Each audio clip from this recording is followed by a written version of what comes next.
Now, for today's film, I'll be covering a neo-noir which a lot of you seem to have been looking forward to. Who Framed Roger Rabbit?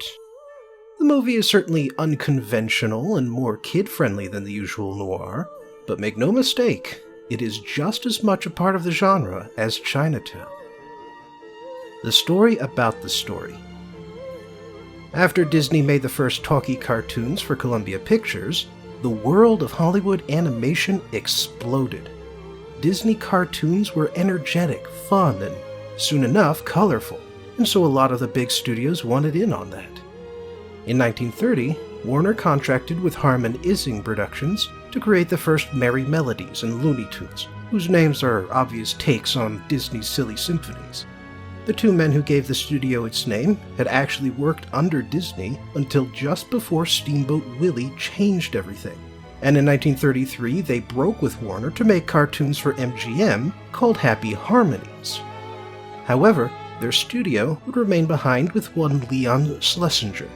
And over the next 10 years, men like Tex Avery, Chuck Jones, and Friz Freleng would create the Warner cartoons we still know today. Still, Warner and Disney weren't the only ones out there producing memorable characters.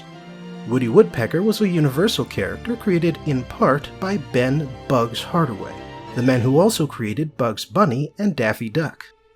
Max Fleischer was another big animation producer, and his studio created the Popeye and Superman cartoons for Paramount. For that matter, Fleischer was the guy who invented rotoscoping back in 1918. The animators Hanna-Barbera worked for MGM before going into television, and they produced the original Tom and Jerry cartoons. Even 20th Century Fox had Mighty Mouse starting in 1942. But something that's worth noting about early animation is that it wasn't necessarily aimed at kids. Families were going to see movies, and so the cartoons that went with them were also largely aimed at families.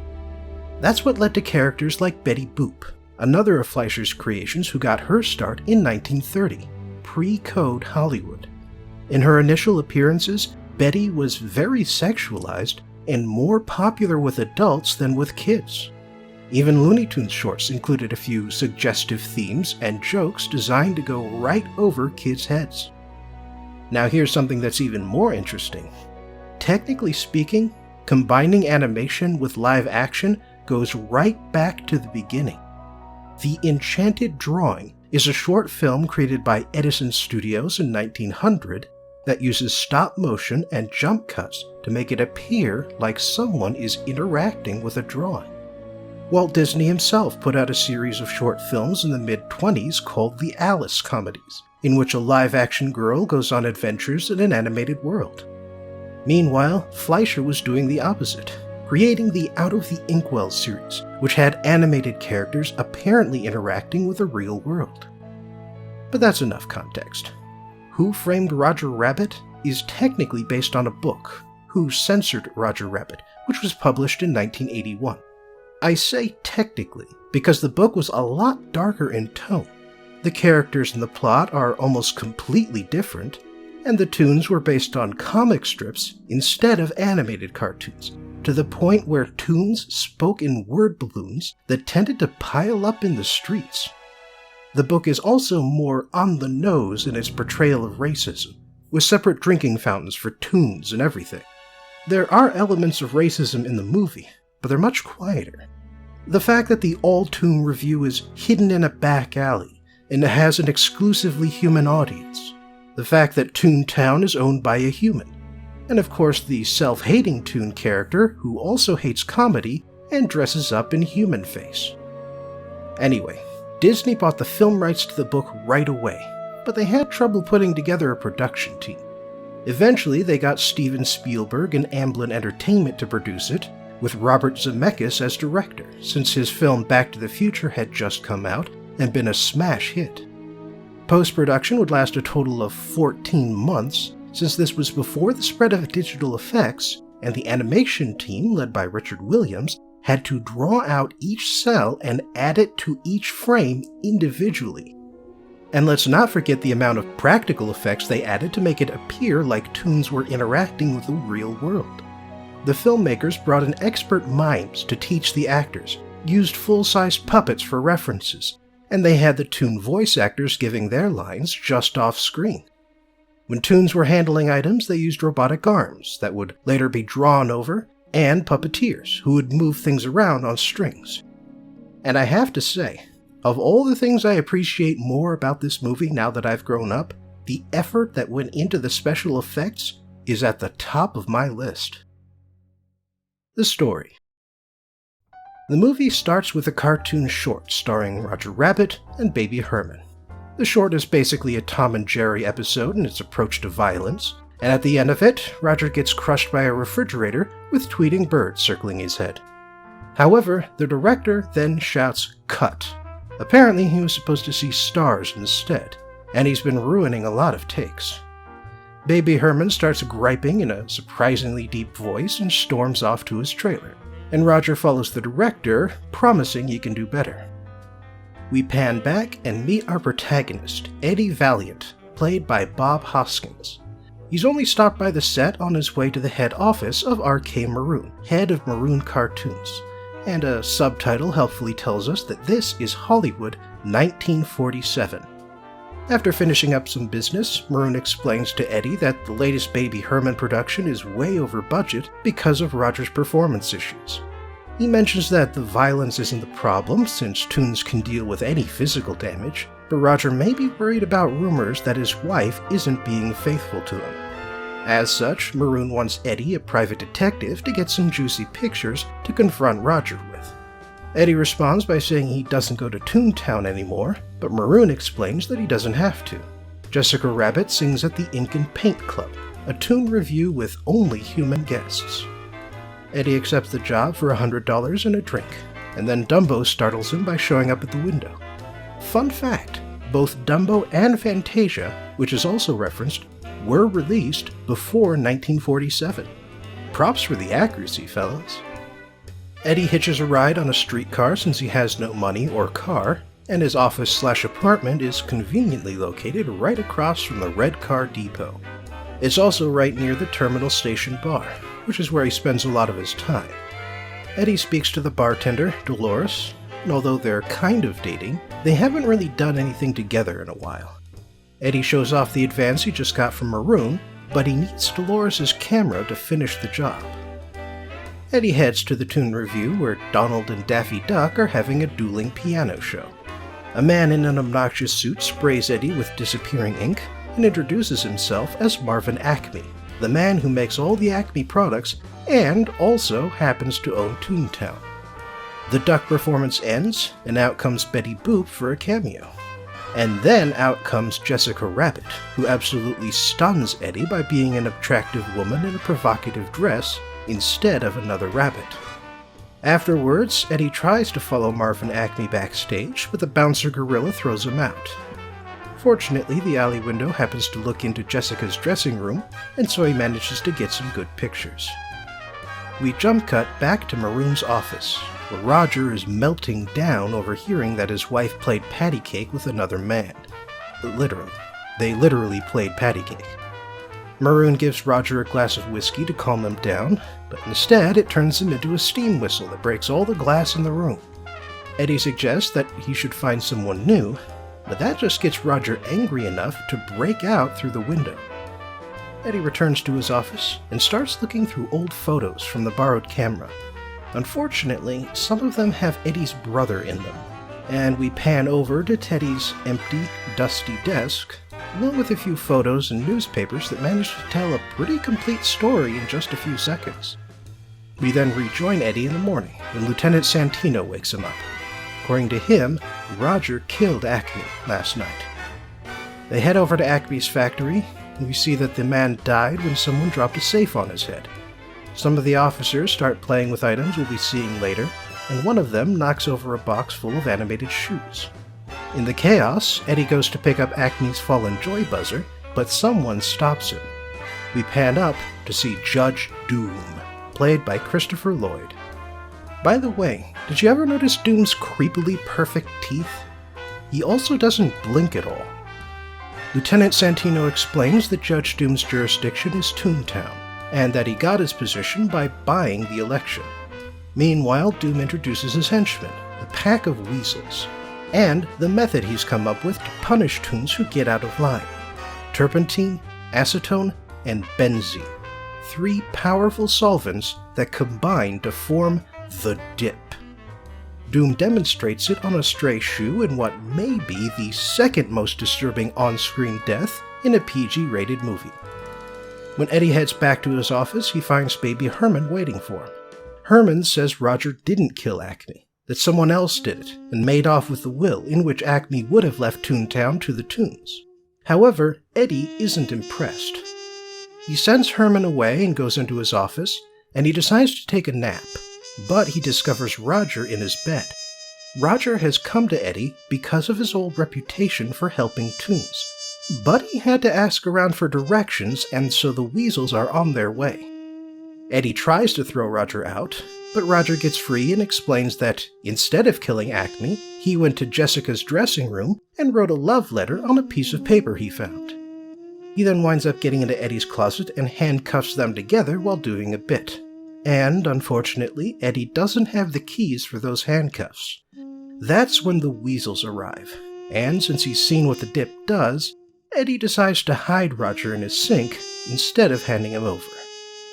Once the weasels leave, Eddie smuggles Roger over to the bar, and Dolores takes them into the Rotgut room, a secret room left over from Prohibition.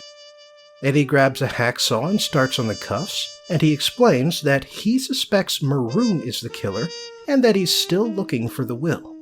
He asks Dolores to check the probate court to see who wants to buy Toontown, and he heads back to his office, leaving Roger at the bar. Eddie then gets another visitor, Jessica Rabbit.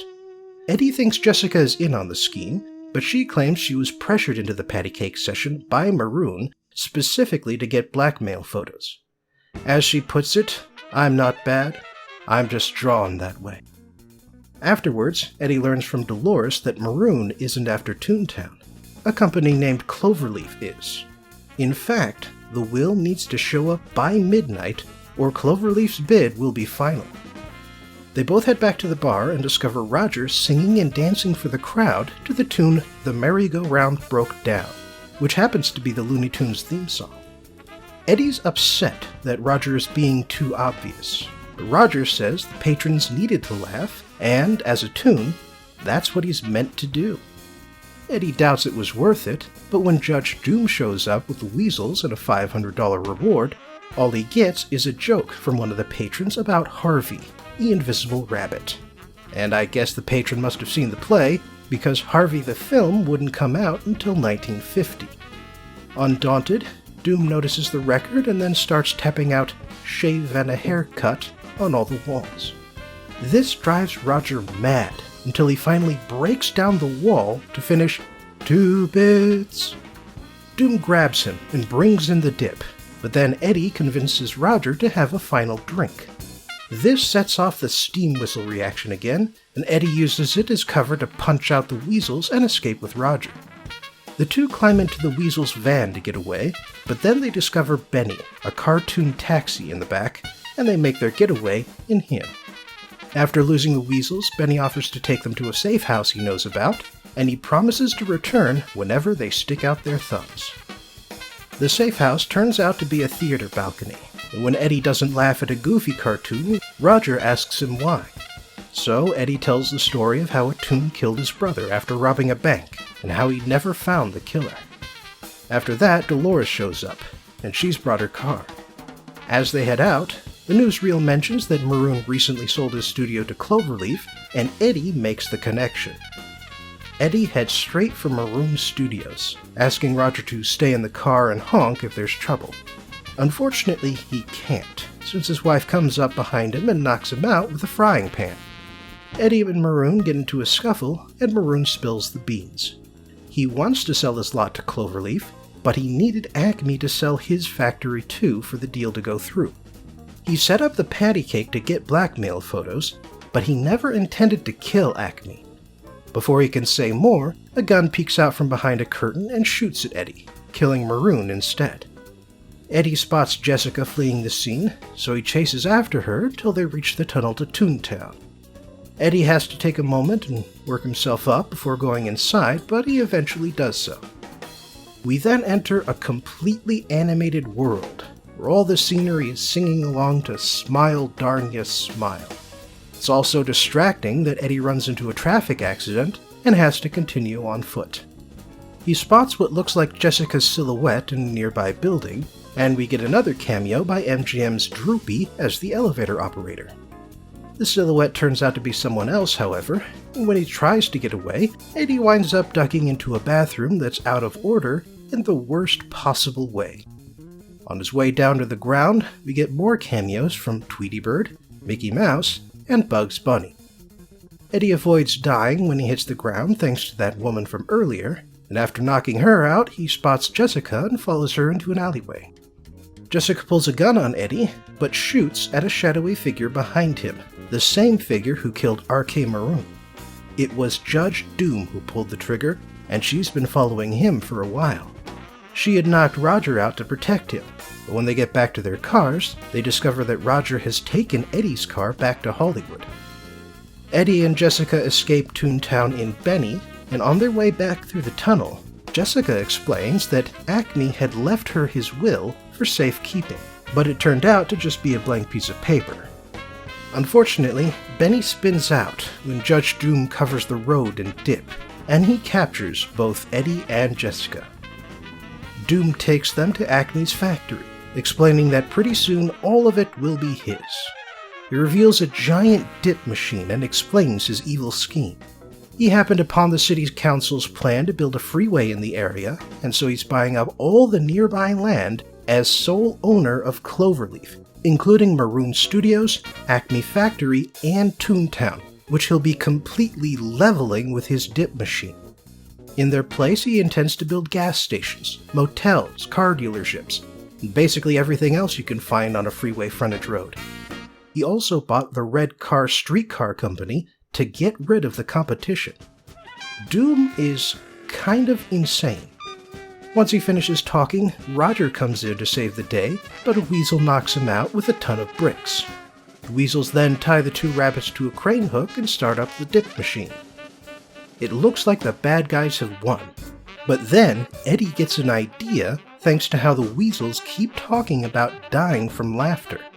He puts on an act to get the weasels laughing, and one by one they start dying, but not before they start up the dip machine. Eddie reaches the machine's water hose in time to stop Roger and Jessica from getting hit by Dip, but then Doom knocks him down and pulls out his sword cane. Eddie grabs at random stuff out of nearby boxes to defend himself, but instead he winds up getting stuck to a barrel. Feeling especially sadistic, Doom finds a steamroller to crush Eddie, but Eddie frees himself in the nick of time.